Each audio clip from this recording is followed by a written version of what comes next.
Welcome to Healing Whole, the podcast. I'm your host, Callie. I'm a certified personal trainer and fitness instructor. I also happen to be extremely passionate about holistic living. With close to 10 years of experience, I've worked with clients from all walks of life. I also know a healthy and holistic lifestyle can be a little overwhelming. I'm here to break it down for you and take you on my journey to healing whole. Remember, the materials and content within this podcast are intended as general information only and are not to be considered a substitute for medical advice or treatment.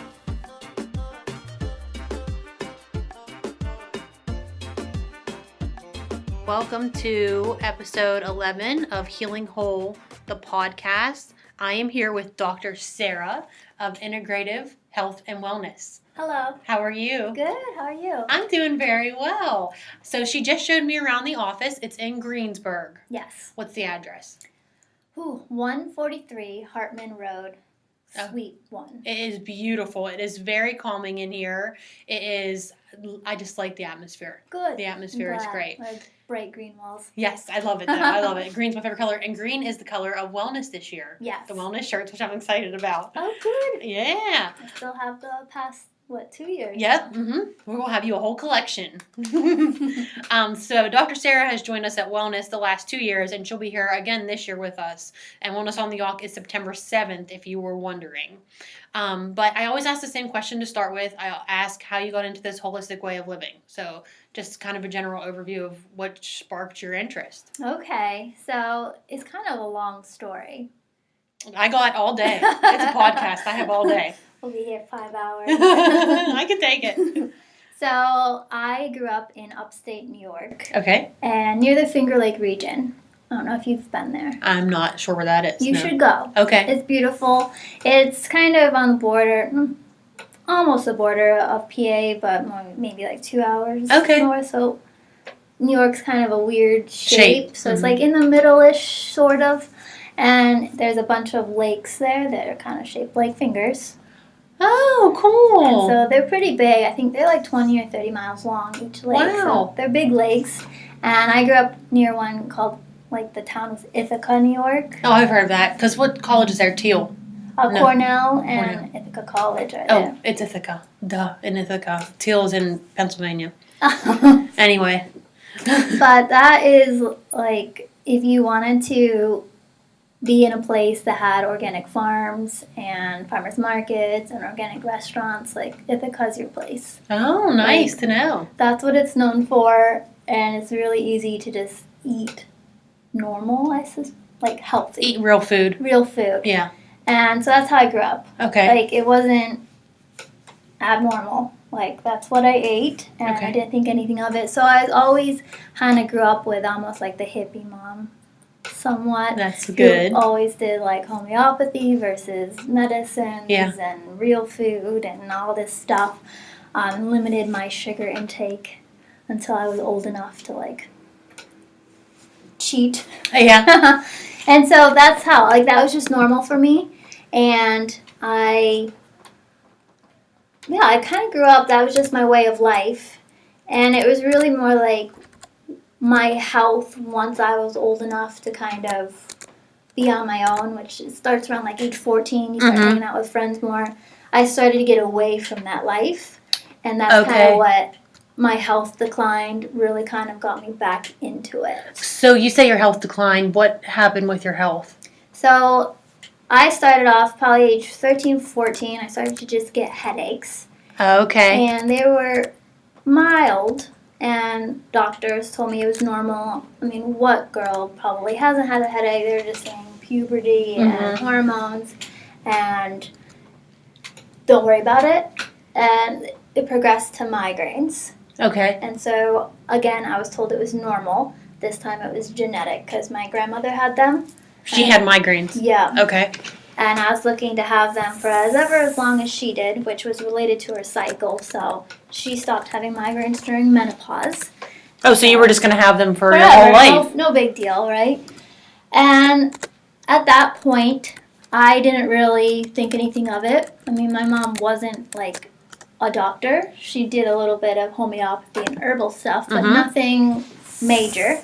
And so I just went on with my life, and it got worse and worse and worse to the point I had a migraine every day. That's awful. And it was a kind where like you vomit everywhere and just everything sucked. Debilitating. Yeah.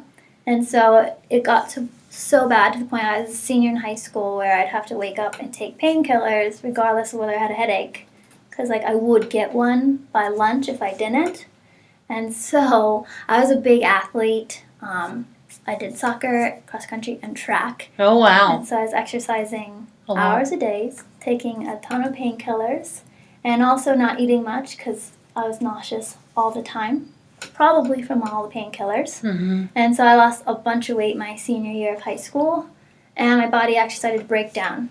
So I started to get stress fractures, started to sprain my ankles, and I was actually recruited to play in college for soccer, and I hurt my back in like one of the last games. And like kind of almost stopped my career. And so they didn't find much wrong with my back. At this point, I am in college and the team's trying to get me to play. And I think I had minor disc irritation, but nothing they would do anything for. And it's just rest, it will heal. It didn't. It was so bad that I couldn't take deep breaths without stabbing pain. Wow. And so at that point, I tell them migraines, nausea, all these things, and I had blood work, I had MRIs, I had everything you could think of, and everything came back normal, that I was a perfectly healthy teenage girl. Okay. And so they sent me to a psychiatrist as my last stop, I guess, because they couldn't find anything wrong, so it was basically... They just wanted to make something wrong. Yeah, it was in my head. Mm-hmm. And so they tried to convince me I was depressed and all these stuff, because you're away from home, let alone this started when I was 14. Mm-hmm. And so at that point I gave up, and that was kind of like maybe there was something to how I was living What prior. your mom was saying. Yeah. And over the next couple of years, it was just a series of meeting right people, you know. I met people majoring in nutrition, so I changed my major to nutrition. Before that, it was called Culture and Communications. Oh, okay. So I was going to work for the CIA. Oh, very different than what you're doing now. I know. I was even taking Arabic, all this stuff. Wow. Yeah. It's pretty cool. Yeah. But randomly changed my major to nutrition. I learned all of the wrong nutrition.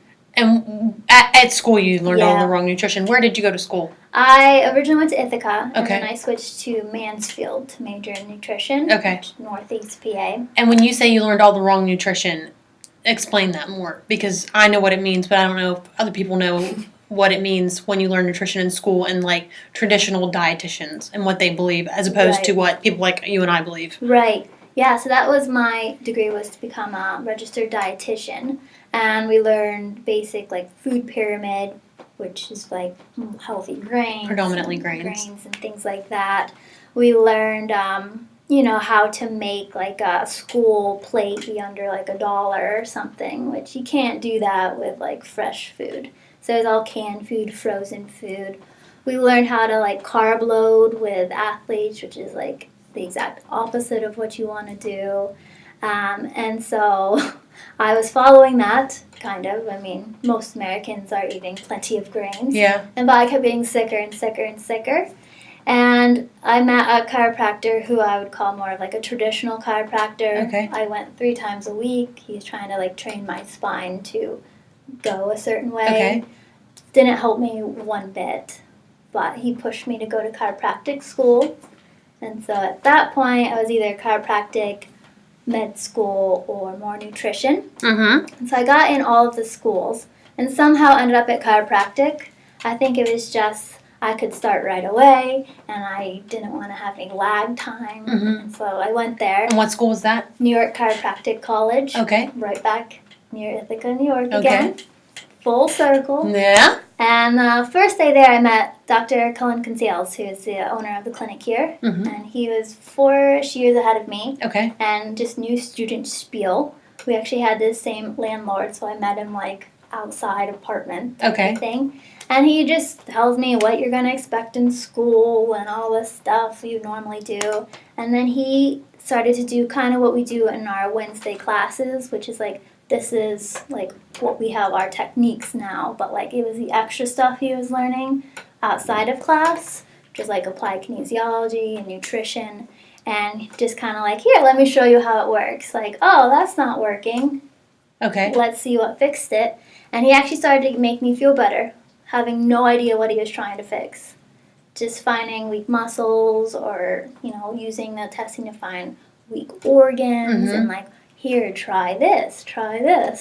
And I was getting better. Like, my headaches were less. So I actually asked him, can you treat me for real? Okay. Well, knowing what you're trying to fix. Yeah. And he did. And I kept seeing him all through school. And I gave him the hardest time in the world about diet changes and taking supplements. That you didn't want to do it. Yeah. Okay. Like, I grew up relatively eating healthy, but I loved bagels and I loved sugar. And, as a teen, it sneaks in and it becomes your new normal. And just having to change that, I didn't want to do it. It was hard. But eventually I wanted to be out of pain. So he got you to that point where you were eating just a whole food-based diet. Yeah. Okay. Yeah, and it changed, and it changed, of course, of my treatments, like what we were trying to fix and what I ate, to versus doing cleanses, to doing high protein times, high fat times. Did he learn all that in chiropractic school? No, we just had 2 classes on Okay. nutrition. This is extra, and we originally learned it with a company like Yulin Nutrition, which we still follow, but we kind of veered off a little bit from what we learned just because it didn't kind of mesh well with what we do and the population here. But they have a whole library in our waiting room, which is all the books we had to learn and be tested on. So we have it available to everyone. Okay. And that kind of taught us, like, real food nutrition, basically. Yeah. And matching it to like what you're trying to heal and what stage you're at. Yeah. So Dr. Cullen went to the same chiropractic school as you. Where did he go to school before that? Do you know? Juniata College. Is that in Pennsylvania? Yeah. It's in Huntington, PA. Did he always know that he wanted to be a chiropractor? I don't know, actually. His dad was one. Okay. And that would be a good question. I never asked him that. I think his original major was like either human sciences or environmental or something. Okay. Like mixing the two. Yeah. So when people come here, they can find you or Dr. Cullen. Correct. So they can work with both of you. So you were talking about nutrition and how you kind of eat a more whole food based diet now. Can you tell me like what a typical day would be like in your nutrition style? Yeah, so it changes. I think that's the biggest thing I try to pass on to patients is that there's no perfect diet, and what works for you now will not work for you in the future. Mm-hmm. And my diet has changed dramatically on what I was healing and what I could tolerate. And so I had periods of time where I was almost eating just veggies, and I had periods of time where I was just living on bacon and steak type of thing. Mm-hmm. And then periods of time where I had no dairy and no grains and no sugar. And now that I'm pretty much have peeled away all the layers, I can eat just like a whole food diet. And I try to go based on the seasons. Okay. And I try to grow all my own food if I can, and awesome. Get my own meat if I can. And so, like, now, because it's summertime, I'll eat lots of fresh vegetables. And you grow that in a garden? Yeah. I awesome. have a big garden. That's I try awesome. to grow it, and each year I'm getting better at preserving it to last. Yeah. So you live in Ligonier area. Correct. Where is somewhere that you get meat from, if you can think of it? So, we hunt. Awesome. Hunt and fish. And then, so you really get your own meat. I really try to be self-sufficient. That's awesome. If I can. I know hunting's a touchy subject for people, but that's how we get our food. You know what I mean? That's how we get our food anyway. Yeah. So it's just you doing it as opposed to a farmer. Yeah, I think it's almost if you can, it's worth it because you get a real appreciation towards what you're eating. Yeah, for sure. Even a garden. I mean, for sure. It makes you appreciate it so much more if you're growing it. It's like growing your children. You love them so much. And growing your garden. Watch bugs eat them. Yes. Oh, yeah. Otherwise, farmer's market now is a good time. And then you can actually find organic meat in Aldi's and Walmart and Eagle. So it's getting easier. Yeah. So. And then you would suggest organic. If you can get organic. Yeah, I would. Yeah, if you can, it's worth it. I mean, you're going to spend the money somewhere, whether on your health later or on the food now. And it's better for the environment. And if you can do local, you're going to support local farmers and local businesses. Watch the cows frolic. Yes, They're absolutely. Happy, and not inflamed. So, like, if you eat meat of cows that are penned and grain fed, they're very inflamed. So you're going to eat that and get inflamed yourself. And so I try to everything I make on my own be organic, whole food, and then if I out to eat at a restaurant. That's what I was just going to ask. Do you go out to eat often? Not often. Okay. Probably a couple times a month. Okay. And in the past I had to be careful even when I ate out, but now that I'm probably more healthier and stable, I can afford to eat like a sandwich here and there and not have a migraine, the next day. And so I largely try to eat grain-free with healthy fats. Do you do dairy-free or do you do dairy now? I can do dairy now. Awesome. I had to avoid it for probably a year or two. I noticed I can do good quality dairy. Yes. So I can do, there is a farm called Wonelli Farm. It's up in Donegal area. And they're not raw milk, but it is not homogenized and it is only pasteurized at a low temperature. Nice. So I had that, and it seemed to sit well with my stomach. But raw milk does not bother me at all. Yep. It's interesting. It has the enzymes in it still. So it doesn't bother me at all. I can drink raw milk, and then I'm really good with goat cheese. Yes, different proteins. Yes. Different molds. So, but I don't like goat milk. Me either. It's too savory for a milk, I feel like. It has a taste. Yeah, I love goat cheese, but goat milk, not so much. Yeah, me either. So what can a client expect when they come to the clinic? Yeah, so depends. We tend to match patients with who referred them. That's the primary source. So like if your friend went to me, they'd be matched with me. If they went to Dr. Cullen, they'd be matched with him unless you had a preference. Okay. Some teenage girls don't want to have a male doctor, and that's fine. And so you're looking at 2 45-minute visits initially.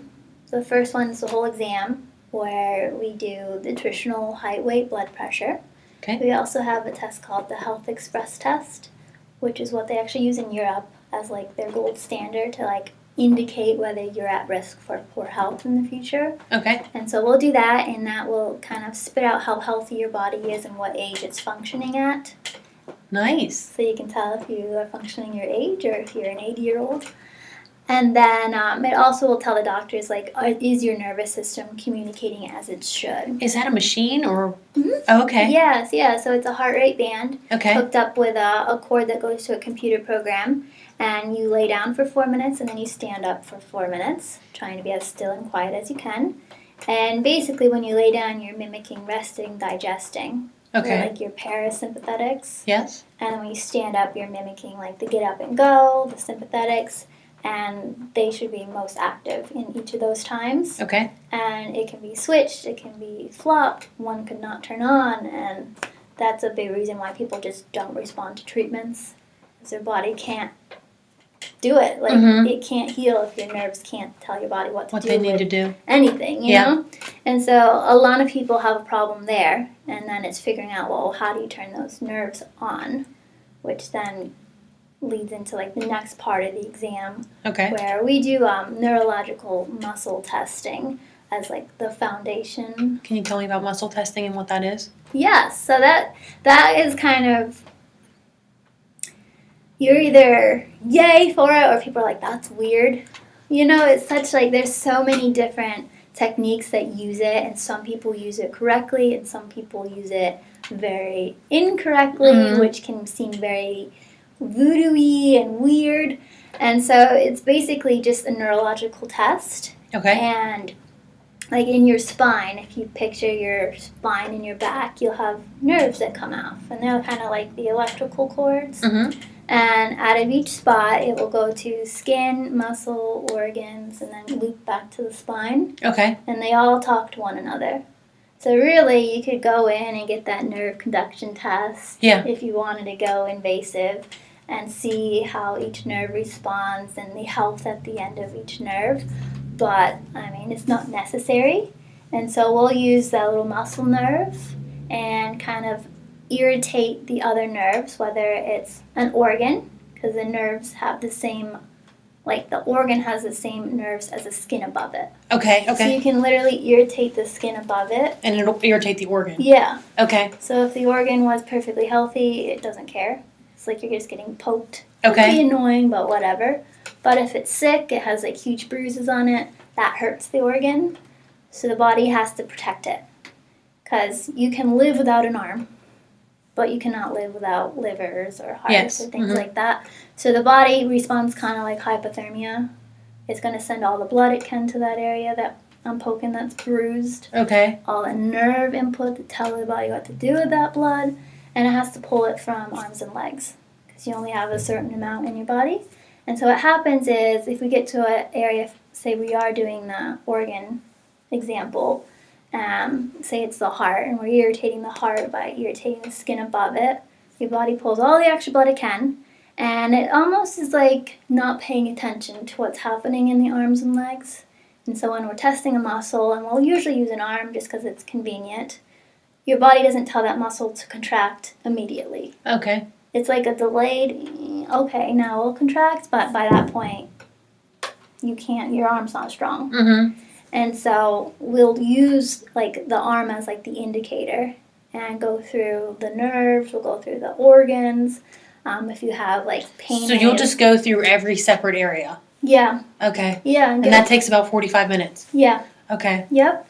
And you get a whole picture of like this person, their small intestine isn't working, their liver isn't So what do working. you do? Like tap? So if it's my heart, are you going to tap over my heart? Or like scratch the skin over my heart? Or put pressure on it. Okay. Just touch it, put pressure on it, and that irritates it. Okay. And then. And then you'll muscle test the arm or whatever it is. Exactly. Like you put pressure on it. Yeah. And see if it'll stay up. Yeah. Okay. So like initially, if you test an arm, so if you hold your arm out and someone pushes down on top of it, it should be strong. Mm-hmm. Like everything should be strong. And so if you do it, it immediately like locks almost. It's like you shut a door, it can't go any further. Yeah. When you get to an area that's weak, it doesn't have that. So it's like a delayed. It's almost like a door doesn't have a lock to it. It just kind of swings back open. Yeah, exactly. Okay. It's just bloop. And then, you also look at symptoms depending on what's going on. You may go more in depth into a certain area. But in the end, you get a picture of like these are the things not working. You can also do neurological testing to figure out like what's the sickest by different kind of nerves you're kind of stressing. It's kind of hard to explain, but you get an idea like, okay, this is the most tired spot. Okay. And then we go through. We have like in our class we describe it as a triangle. As there's 3 reasons why anything wouldn't work. You keep talking about classes. What are the classes? Tell me that real quick. So we have them every Wednesday. Okay. And the whole purpose is to like describe this. Okay. With pictures and slides and demos because it is different. And you have it at the clinic? Yes. And every Thursday you said? Every Wednesday Every at Wednesday. 5:30. At 5:30. Yep. Okay. Every and Wednesday they're free. at 5:30. You just have to sign up online and you can go to our website and find it. Okay. And just reserve your spot just because our waiting room can only fit. So many people. Yeah, 6 to 9 people. Yeah.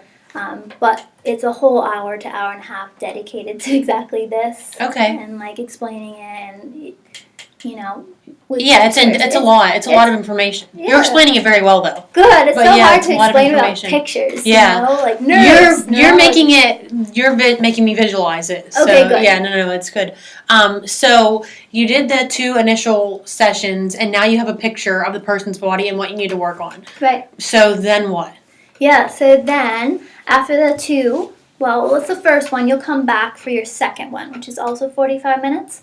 And the first half hour, you sit down with your doctor, and they'll go through this is what they found, and this is what like fixed each area that needs to be fixed, and also how it can correlate to like what you're feeling and experiencing. Okay. And it could be a mixture of nutrition, supplements, diet, more neurology work, or muscles, or exercise, whatever it is. And then we explain like typical treatments, what the general person could experience. And then after all that, we would start right away, which the first treatment, depending on what's found, would be like dosing supplements, going over diet, fixing like So people don't just come here to get adjusted. No, we are PCPs basically. Yes. So the adjustment, we do it. For me, it's the last 10 seconds of a treatment. Okay. And if you do the treatment right, you shouldn't really need to adjust because muscles pull bones. And so Interesting. my biggest complaint with the chiropractor I went to is you felt good after you left, but it came back. It doesn't last. It comes back. And I don't want to see people 3 times a week forever, even though I'd be a millionaire if that happened. Mm-hmm. But I don't want that. You want to cure the cause. Yeah, it's boring if you have to do the same thing over and over and over. And so whenever anything goes out of place, you have a muscle pulled it out of place. And that muscle neurologically isn't contracting the same way as the muscle on the opposite side. Okay. And so if you can fix that muscle, whether it's through the exact muscle or the organ that has the same nerve as that muscle, or in the skin, the joint usually goes back by itself. Or if we need to adjust, it will actually stay in place. Okay. So that's the last 10 seconds, literally, you flip over, we check what needs to be adjusted, adjust it, and send you on your way.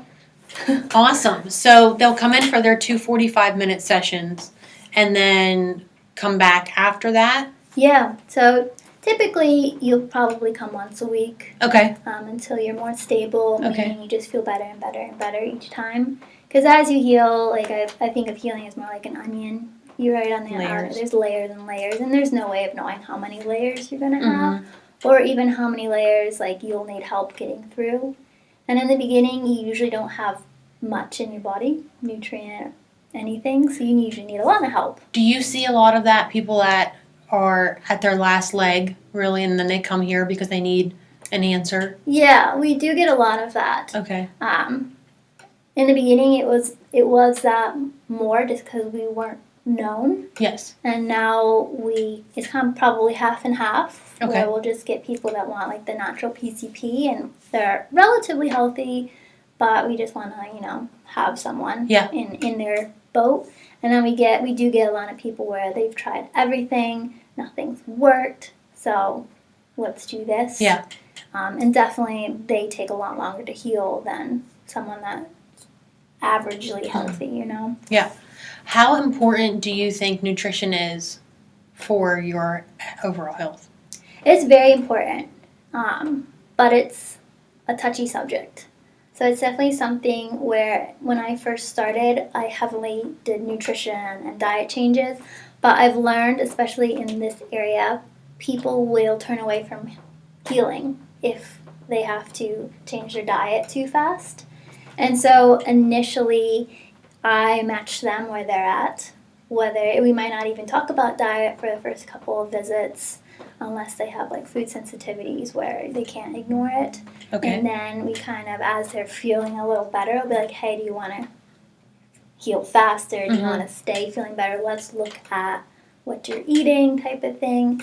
And generally once people are like feeling better, they want to eat do better, more. you know? Mm-hmm. And so they usually bring it up themselves, and then we just take it and run. I swear I say it every episode almost, but it's like a waterfall. Once you kind of get introduced into this lifestyle, it like waterfalls over into other things. Mine started with fitness, and then it became Whole Foods, and then it kind of avalanched like over. You feel good, and you notice sometimes you don't feel as good, and we connect it to foods usually. Mine is my anxiety and depression get really bad when I am not eating properly. Yeah. So definitely. If I am having too much gluten or grains, I immediately, like the next day, will have anxiety. Or if I have alcohol, I'll have anxiety the next day, or my depression will get really bad. And then if I'm not eating good quality dairy, I will break out. Yep, definitely. So you can even have healthy food. Like for a while, probably a year or two, I was sensitive to eggs. And whenever I ate eggs, I got angry. Really? Like irritable, like what classic PMS, just like stop breathing so loud. Like, everything just bothered me. And I had eggs this morning. It's like there's nothing. Why am I mad? Like there's no reason why I'm mad. And I was like, and then I tried it. I'm like, oh.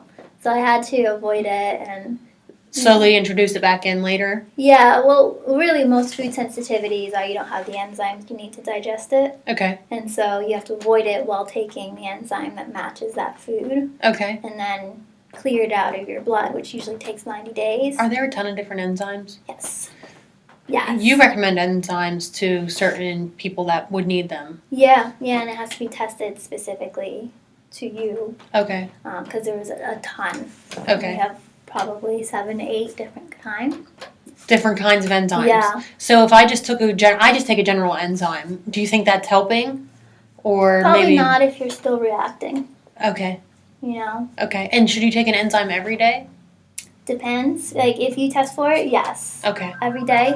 We also dose people, so you may not be taking enough. And Okay. that's why you're not fixing the problem, too. Because no one needs the same amount. Average, it's usually like each meal is probably what people test for. Oh, okay. But everyone's different. And you have to also kind of be tested where, enzymes, they kind of group foods where you react to gluten.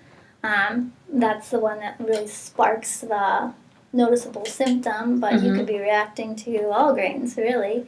And so you've never completely taken out the thing that's stressing you. So the enzyme can't completely, the enzyme's job is to like give your intestines a break so they can worry about fixing themselves rather than digesting your food.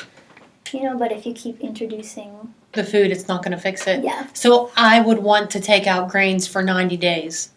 Well, you could. Ideally, we would check you. Yeah. Because you might not need to. Okay. And sometimes it's not the gluten. Sometimes it's the pesticides on the gluten type of thing. So you may not react at all, but you react to pesticides, which would then be, avoiding.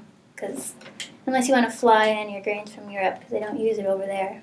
Even organic grains here have pesticides on them, unfortunately. Really? Mm-hmm. It's like illegal. They have to put, I think it was at least mold killer on it. Unless maybe you grow it yourself. I don't know. There you go. Grow grains yourself and then make them. That's your next task. That's my next task. That one's a big one. So basically, the best thing to do to get prescribed properly is just to come in and have an appointment. That'd be the best way to know you're doing the right thing. Yeah. It's so hard when people ask these things.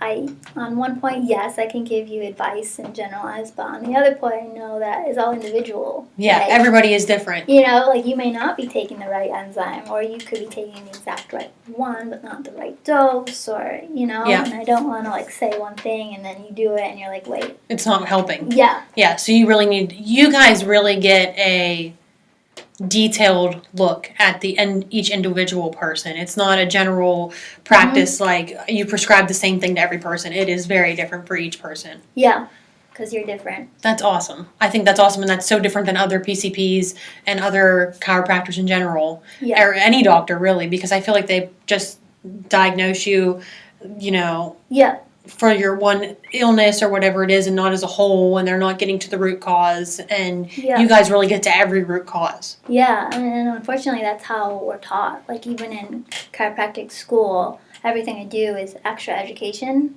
because what we're taught is, and during clinicals we had to treat as our main doctor over us did, which you come in, you lay down, you get a hot pack. We massage a muscle wherever you're hurting, and then we just...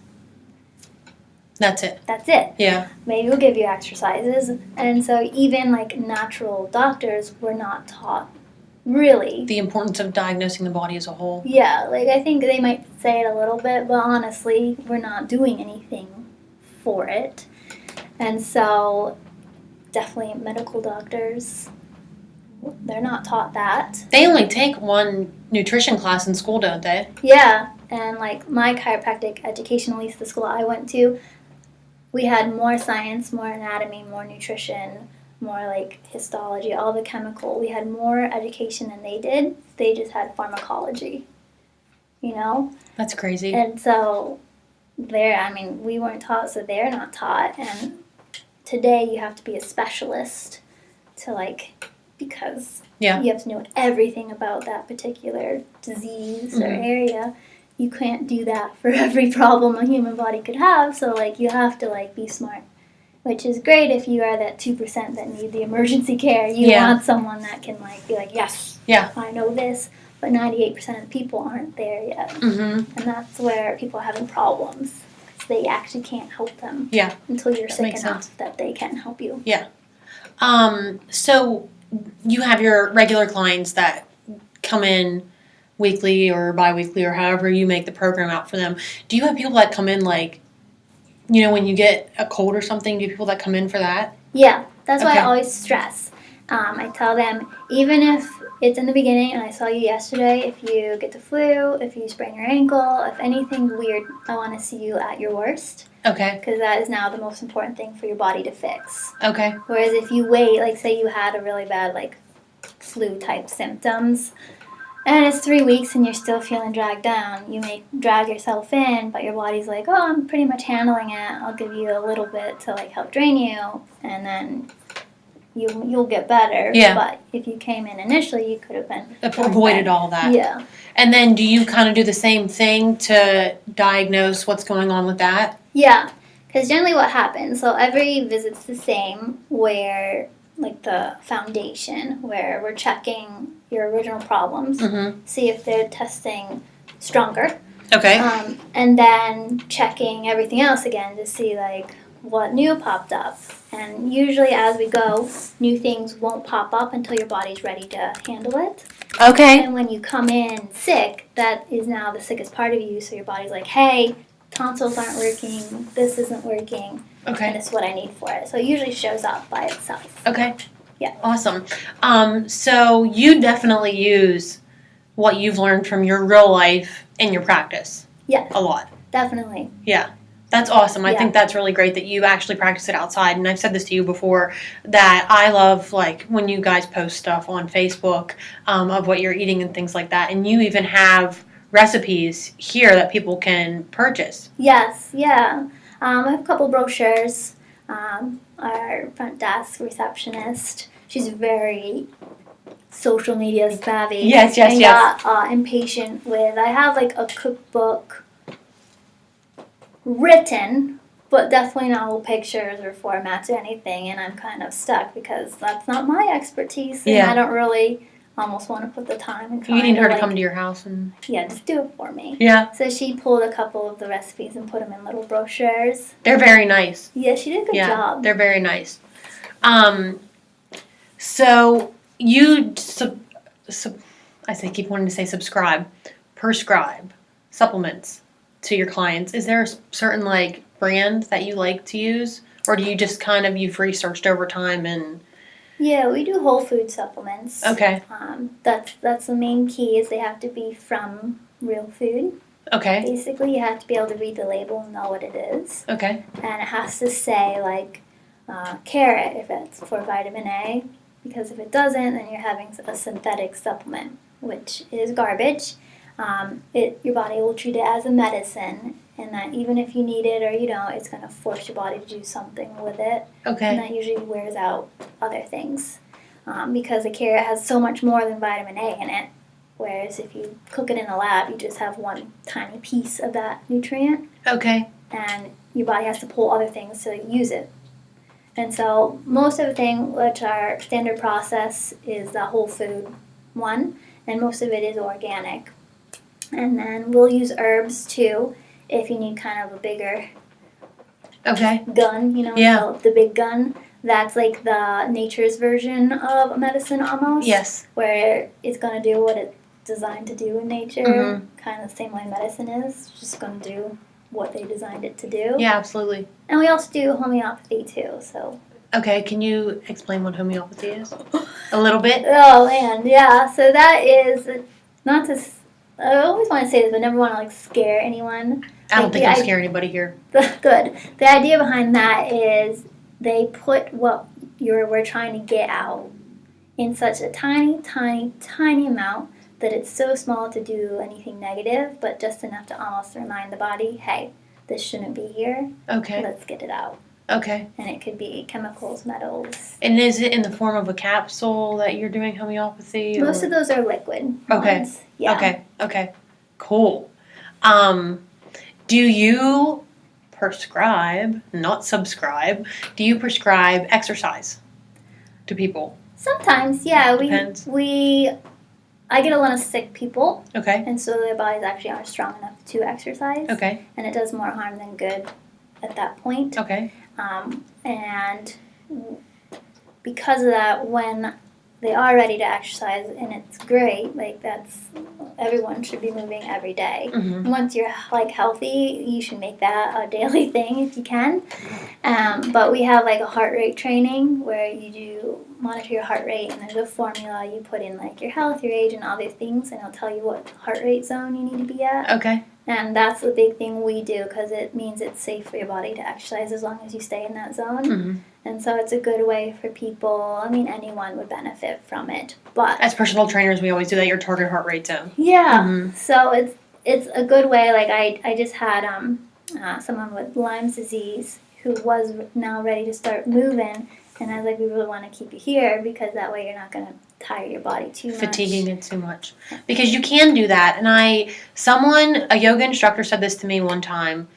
I was in a class, and they said you should feel rejuvenated after a workout, not drained. Right. And I think that is really important because even myself, I try to push myself with workouts, and then afterwards I feel exhausted, and then I feel exhausted the day after even. And that's not feeling rejuvenated. I want to feel rejuvenated, and it happens to be when I run, yeah. I feel rejuvenated after I run, but when I lift really heavy weights, a lot of the times it's just not right for my body. Yeah. And then a lot of times my back ends up hurting. Yeah. And I hope I'm not doing it improperly because I feel like I have enough knowledge to know that I'm doing it correctly, and I'm not lifting that heavy of weights, but just for my body, I feel like right now it's not the right thing for me, and that's okay. Yeah, exactly. So I like that you know that it's important, but you're not pushing that right away. Yeah, and it should change. I mean, I think that's the big thing most people aren't going to be a professional athlete. No. So they don't have to have that. You don't need to push it so many days to get the muscles stronger and stronger and stronger. Mm-hmm. Most people are there for just, you want to be healthy, you want to be active, you want to be able to do whatever you can when you're 80 type of thing. So it's like almost like step back. The key point is to move your body and then find the way that you like it. That's fun. Like, it should be fun. Yes, absolutely. You should enjoy it. That's what I always try to, make fitness fun, Yeah. I think you should enjoy all of this, the whole lifestyle. Like, it can be really fun. It's a big learning process, but it can be really fun. It is fun. Yeah. Your taste buds change, too. A lot of people don't like veggies, and that's because they weren't used to them. You aren't used to them. They taste better to you. But as you change, things taste sweet. Like carrots are actually really sweet vegetables. Bananas are really sweet. Yeah. I was doing keto for a little while, and I wasn't eating bananas. And then I started eating. I can't even eat a regular banana now. I have to put peanut butter with it, just the peanuts, to tone it down a little because the bananas are so sweet. And I usually can't even eat a whole one. Yeah, exactly. That has a ton of sugar in it. I can't do it either. It's just crazy how before I could eat bananas like nothing. Yeah. And now they're a little too sweet for me. Exactly. So it's interesting how that kind of works out. So you don't have to worry either about craving sugar forever because things are going to be like you've had that candy that you can't eat because it's way too sweet. You're going to have other things. You're just makes you kind of gag a little bit. Absolutely. Which makes it easier. Yeah. So what other things do you offer here? Because I know you have a couple other different things that clients can utilize. Yeah. So there's actually 3 things. I don't think I told you about the other one. So we have a cold laser, which the doctors would do to a patient, and we use it either to heal up scars, it's great for surgery things, partially torn muscles. It's good at getting into organs. What's it called again? A cold laser. A cold laser. Yeah. Interesting. Yeah. So you can't feel it. If you can feel a laser, it means it's inefficient. Okay. And most of it's just going in the skin. Okay. Not where you want it. And so I'll use that either to sometimes people have rashes. It's a great thing for that. Okay. Healing up sprained ankles, things like that. We also have the PEMF, which is the pulsed electromagnetic frequency. Okay. And that I use it tend to be more it's good for overall inflammation. If you're someone that just has so much inflammation in your body, it's good for that to kind of just lower it. It's also good, like, if you have joint problems, too. You can kind of surround the joint, and it speeds up healing. Okay. And then... And it works on energy frequency, right? Yeah, Okay. so there's so many settings. It does brain waves, different things, so... I've sat on one before. I really like them. Yeah. I sat on a mat. I don't know if is yours a mat or is it... No, we got coils so we can put it specifically where it belongs. Yeah, I've sat on a mat before. I really liked it. It was nice. Yeah, it can work really well. Yeah. And then last thing we have here, I think that's is our ozone steam sauna. Okay. That's what NASA actually uses, is ozone. Okay. And so we have a steam sauna, which is like a little chamber where your head's out of it. Okay. And you could just do the steam sauna if you wanted, but you can also add oxygen to it, which no disease can live in an oxygen-rich environment. No cancer can live in an oxygen-rich environment. So it's good for just kind of speeding up healing and helps you be as healthy as you can. And then you can also add ozone to that too, which there's no infection that can live with ozone. It helps you detox safely without any of like those side effects you can get. That is cool. So you can sit in there and get a steam sauna while you're doing the oxygen at the same time. Right, and pumping ozone into the steam sauna if awesome works, That's really neat. And then so your client, any client that comes here can...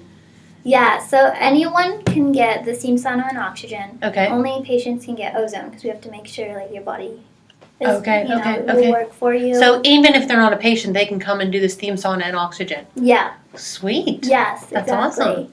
Yeah. It works really well. I'll use it on people where like they're healing, but it's kind of slower than we'd like. But your body has its own timeline. I wish we could all just heal rapidly, but wouldn't that be nice? Wouldn't that be nice? Yes. We can't, unfortunately. But that is one way to just ramp up healing. Okay. So I'll use it for that. And then they have that same kind of idea, but you can put it through like a cannula for your nose. Okay. And that's good for like any lung condition. So I have people come in like wintertime with all that hack and put them on that. It's really good. That is so cool. Really, you guys take care of everything. We try. Yeah, you really are taking care of so much. We try to be your PCP. Yeah, that's better. I think it's better than a normal PCP. I don't want to say normal PCP, but what you expect normally from a PCP, a typical PCP, you're not coming in and getting all these tests and being diagnosed as a whole and all that you're offering. It's awesome. It's so awesome. Thank you. I'm actually thinking about one client in particular that I can't wait to go and train this evening so I can tell her. It's for some reason it slipped my mind to tell her about you guys because she's looking for a natural PCP. Well, so look at that. I know it's perfect. So happy I came here today. So is there anything that I should have asked you that I didn't that you can think of? I don't think so. Okay. The only thing I just always like to stress for everyone is to almost like just start, because a lot of people... I did want to ask you that. Where's a good place for people to start? It's just to start. A lot of people, and I can see it as working here, when you go more natural, people can be hesitant to start because it's your responsibility now. I can't just give you something and now you're healed and it's my fault if it didn't work. You have to just start, and people get so afraid or overwhelmed. I think it's overwhelming, yeah. To be like, I know what I'm doing is wrong, or I have an idea, or I have no idea what I'm doing that could be wrong. And the idea of changing diet or anything is just, I'll do it later. Yeah. It's to just start. Like, stop being almost a perfectionist. Just do something.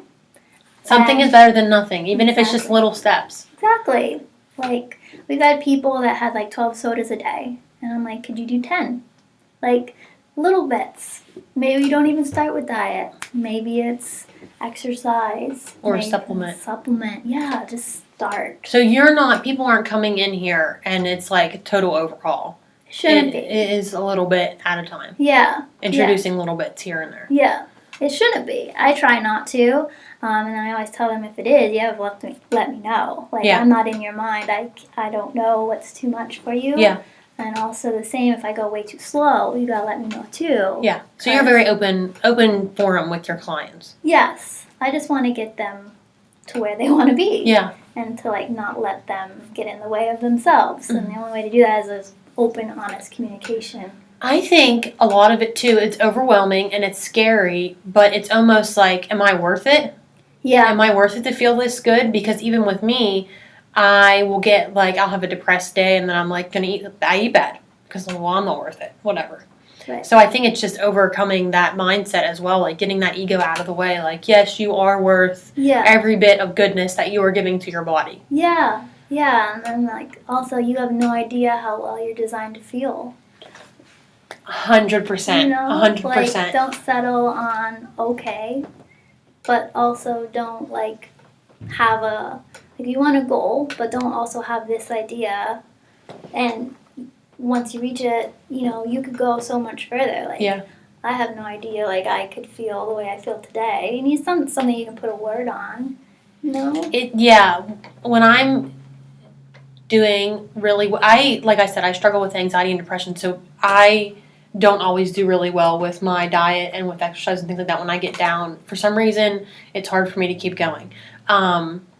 But I have felt like I got diagnosed with bipolar in November. Mm-hmm. And ever since then, I have been really trying to like take care of my diet, exercise regularly, take my supplements, things like that, because I feel so much better when I'm doing that. And I do that with medication as well, but they work well together. Yeah. And I don't think I'd be doing as well if I was only taking medication and going to therapy. No. But I didn't know I could feel so good as I do when I'm doing... I felt really good on keto. I really did feel really good on keto. I don't... I would have like... I know one time I had... something small, but I had something that I didn't normally have, and the next day my anxiety was through the roof, and it was such a little bit.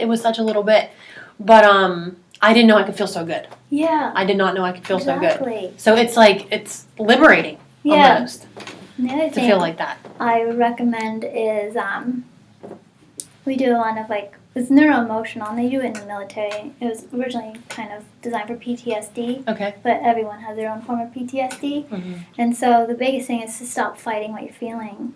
Like most people have anxiety nowadays. So I'm like, well, how do you know you're anxious? Like, that's my first question. And it could be your heart's racing, you could get sweaty, whatever it is. And I'm like, first start off with maybe 5 minutes and just feel that. Like, stop fighting it. It's not wrong. It's not bad. Just feel it. Yeah. And the more you do that, your body actually, it's more your brain processes what's going on, and you have less of that emotion stored, basically, because you do store them. And emotions are almost like thresholds in that they found it. Emotions are actually attached to proteins and can then go anywhere in your body. And that you, throughout your whole life, because we're not taught as kids to just express emotions and just be, is that you store it, and then eventually you can't store anymore, so you feel it. Mm-hmm. And so our brain tries to connect it to what's happening around us, which maybe that's a trigger or maybe it has nothing to do with it. And so you have anxiety that comes up out of nowhere. You have anger, whatever it is. In reality, what you really need to do is just work on the stored energy, and the only way to do that is to just feel it when it comes. Yeah. It's almost like meditation, what you're describing. Yeah. So kind of like that. That definitely works and the way to do it. Yeah. But most people, your mind will wander. It does, absolutely. And so a way to make sure you're staying is to see how your body is responding to that emotion. Okay. And then just focus on that. Yes. So like if your heart's racing, you're just going to sit there and you're going to feel it racing. And it's okay that it's racing. It's okay. Feel it. For me, it helps to like breathe in. I feel it. Breathe out. Floating away type of thing. And eventually your heart stops racing. And then you actually don't have that emotion anymore. And so you felt the emotion. You let it pass. You didn't let it build up. Right. And that's huge. I think stress and anxiety manifest in our bodies as illness a lot. Yeah, they do. Kind of taking that on is a huge part of this as well. It's a huge part of being healthy as well. Yeah, exactly. So that's a technique I do every night before I go to bed. Nice. Whatever thing that I do or my body does that I don't want it to do. I focus on like how it feels. Yeah. And then remember it if I'm not already feeling it. And it's harder and harder to bring up. And I used to be a very nervous person. Maybe not anxiety, but very like moving all the time. Yeah. Just and I was doing that, and now throughout the day I'm just like Calm. At At peace. Can just be there. Yeah. Without being like, okay, what else can we do? Oh yeah, gotta move. Yeah. You know? Yeah. You're more comfortable with yourself almost. Yeah. Yeah. That's how it feels. I'm just like, I can just sit here and be fine. Yeah. That's awesome. So where can people find you online, on Facebook? Where can they find you at? Yeah, so we are online. Our website is ihwcenter.com. Okay. And from there, you definitely have all the icons where you can go to Facebook, we're on YouTube, we're on Instagram. You do a lot on YouTube. Yeah. So we have a lot of recipes there too. So if you want recipes, you can go there. Okay. They're also on Facebook. And we do a lot of like Facebook Lives on different topics too, so you can watch them. Yeah. Yeah. And your Integrative Health and Wellness on Facebook as well? Yeah. Okay. Yeah. And on Instagram? Yes. Awesome. Yes. And then what's the phone number? Do you know the phone number? Yes. Okay. 724-205-6260. Awesome. So if anybody has any questions, they can go ahead and Give us a call call. or message you on Facebook or Or make it email or whatever. Okay. Awesome. Anything else? No, I think that's it. Awesome. Thank you so much for joining me today. I love chatting with you. Thanks for having me. Yeah, it was great. So thank you guys for joining us for another episode of Healing Whole the podcast. We will see you next time.